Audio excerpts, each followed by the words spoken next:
that in the case of a minor irrigation tank command area, there would be enough of groundwater available when the tank is having some water stored. If supposing there is even half full, even if the tank is half full, there would be adequate recharge to water table on the downstream side of the tank in the entire command area. And the influence of such increased groundwater recharge would be felt for a distance of about 1 or 2 kilometers, depending upon the topography and the size of the tank and the terrain in the command area. Now, in the case of minor irrigation tank, the command area farmers are having this advantage and facility to irrigate additional crops out of groundwater, what we call it as conjunctive utilization of groundwater with surface water. Even though the tank storage is not appreciable, still they can leave the water through the sluice to the extent water is available and supplement it through pumping groundwater from the open dug wells as well as the bore wells in the command area. In the catchment area of the tank, that is the watershed area, we do not have this facility of adequate groundwater. So, therefore, we have to now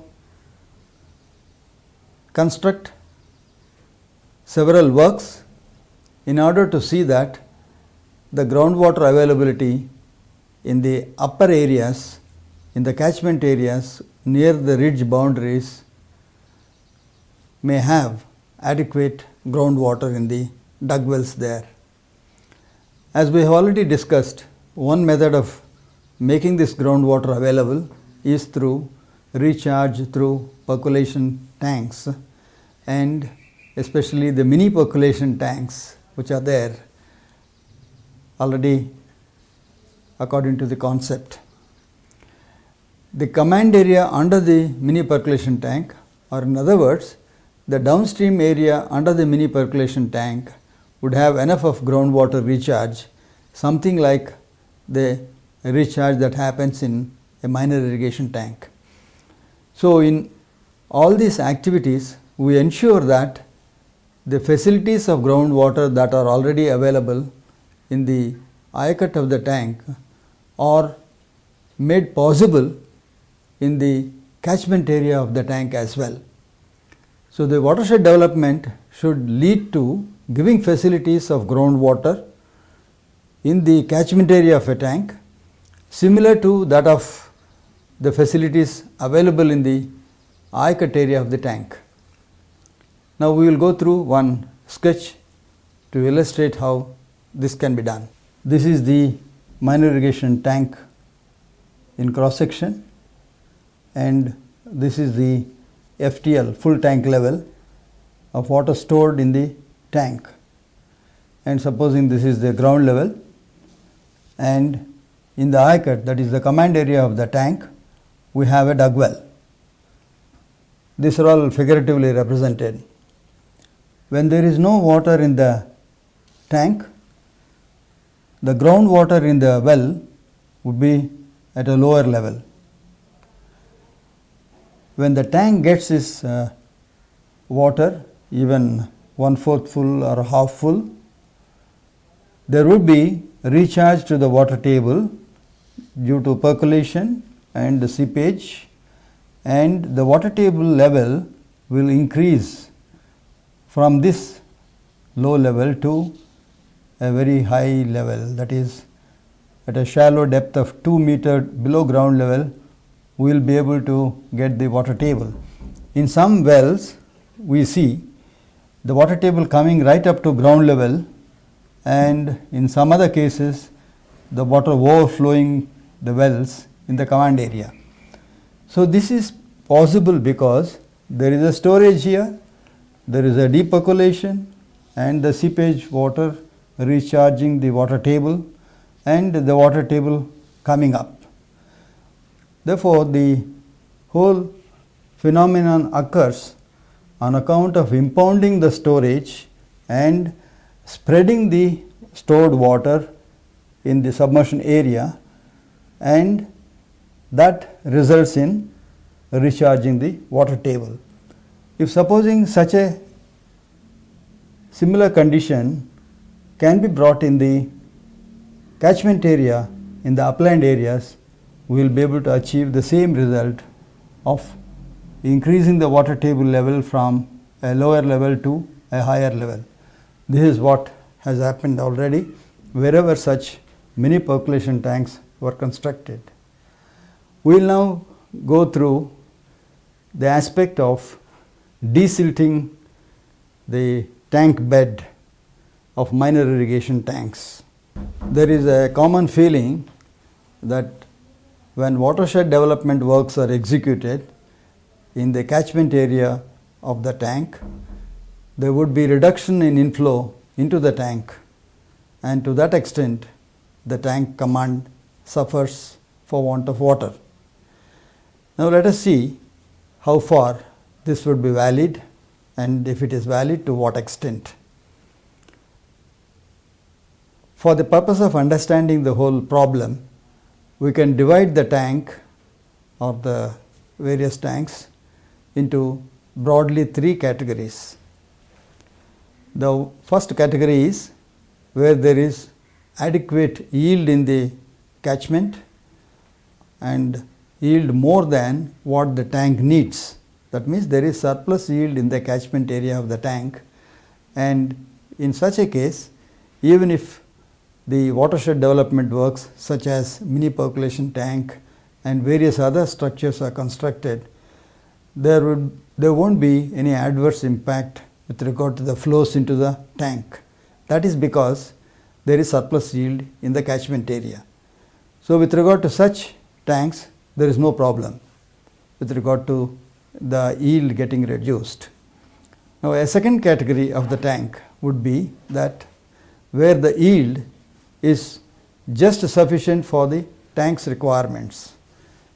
When the yield is just sufficient for the tank requirement, if any interception in the flow to the tank is done by way of watershed development works such as mini percolation tanks, sunken gully pits, and bigger percolation tanks, and cross bunding or gully control works or field bunds and things like that, there will be reduction in yield to the tank, and such reduction certainly will interfere with the irrigation pattern in the command area.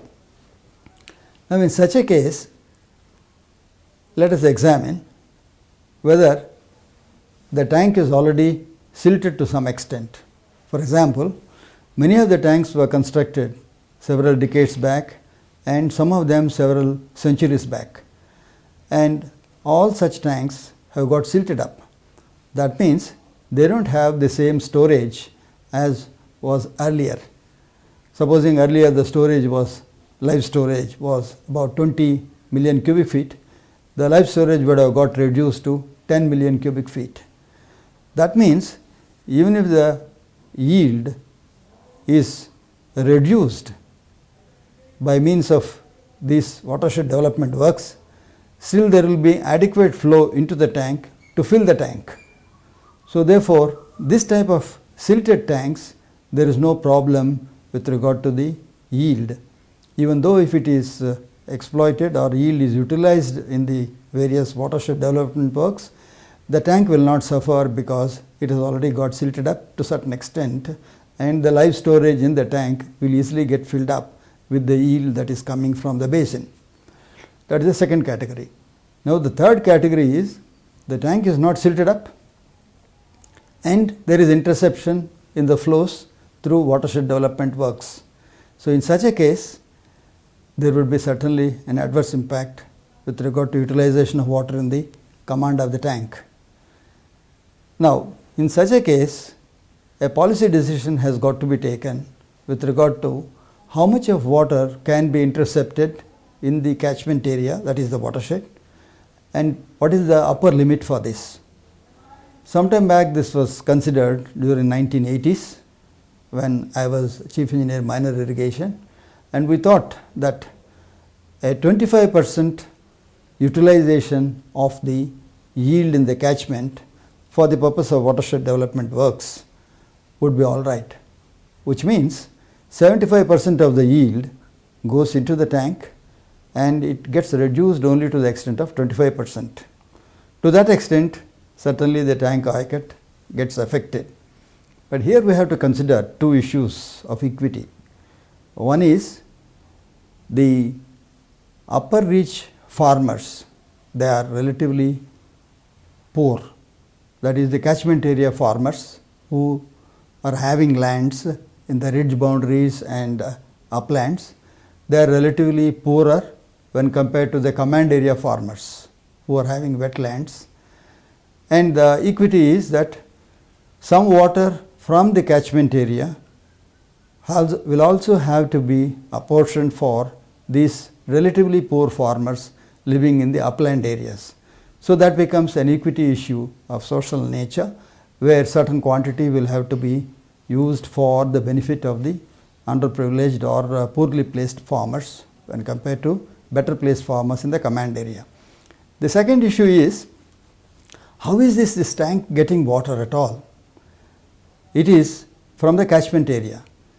So the farmers who own the lands in the catchment area, they can be classified as givers of the water. They can be classified as people who contribute to the water of the tank, because the runoff from their lands only will have to reach the tank. So therefore they can be classified as givers of water.